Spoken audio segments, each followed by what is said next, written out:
ஆன்லைன்லேயே ஆகட்டும், அப்படி இல்லைனா ஷாப்பில் டைரெக்டாக விசிட் பண்ணியும் பிளான்ஸ் நிறைய பேர் வாங்கியிருப்பீங்க. ஸோ அப்படி நம்ம பிளான்ஸ் வாங்கும்போது என்னென்ன மாதிரியான பிளான்ஸ் வந்து சூஸ் பண்ணணும், பிளான்ஸோட குவாலிட்டி எப்படி இருக்கணும் அப்படின்னு சொல்லிட்டு நிறைய பேருக்கு டவுட்ஸ் இருக்கும். ஸோ எப்படி சூஸ் பண்ணுறதுனே தெரியல அப்படின்னு சொல்லிட்டு நிறைய பேருக்கு டவுட்ஸ் இருக்கும் இல்லையா? ஸோ அதை பற்றி அந்த வீடியோவில் பார்க்கலாம்.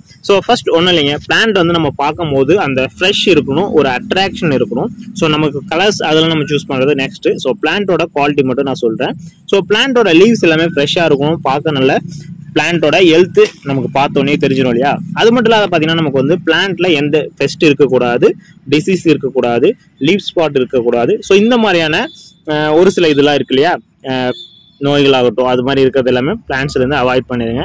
அந்த மாதிரி இல்லாத பிளான்ட்ஸ் நல்லா ஃப்ரெஷ்ஷாக சூப்பராக இருக்கணும், ஃப்ளவர் பட்ஸ் ஸ்டார்ட் ஆகிருக்கணும், இல்லைனா பட்ஸ் வரக்கூடிய ஸ்டேஜில் இருக்கணும். இந்த மாதிரியான பிளான்ட்ஸை சூஸ் பண்ணிக்கலாம்.